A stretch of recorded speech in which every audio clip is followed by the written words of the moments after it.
Namaste. My name is Samikhya Rani Mali from Government SST Girls Higher Secondary School in India, and I am a proud participant of the Sakura Science Exchange program.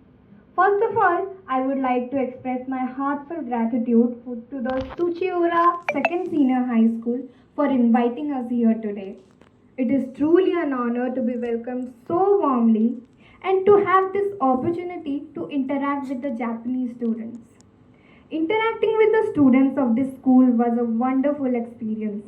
We shared ideas, exchanged thoughts about our cultures, and even discovered similarities between our traditions, dreams, and even goals. These moments of friendship will always remain in our hearts and motivate us to stay connected even across borders. As a famous Japanese saying reminds us, Nana Korobi Yaoki, that is, fall down 7 times but stand up 8. This teaches us resilience. No matter how many times we fail, we should always rise higher with courage.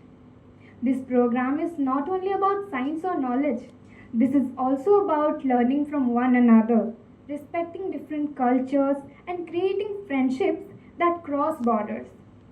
This program has always motivated me to dream bigger and work harder for the future. In India, we also believe in the wisdom of Sanskrit. A word says, Udyogam Purusham Viryam. That is, effort is the real strength of a person.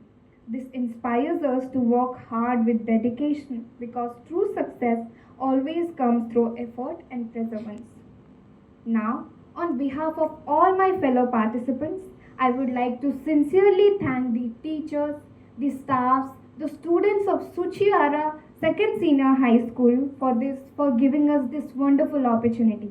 And I would like to convey my special thanks to Principal Sir, the students, the music teachers for putting so many efforts to welcome us so warmly, then entertaining us and making us learn so many things. And we also learned about writing Japanese letters in the handpan, which was an amazing experience. Finally, I would like to say thank you from bottom of my heart. Arigato gozaimasu. Namaste.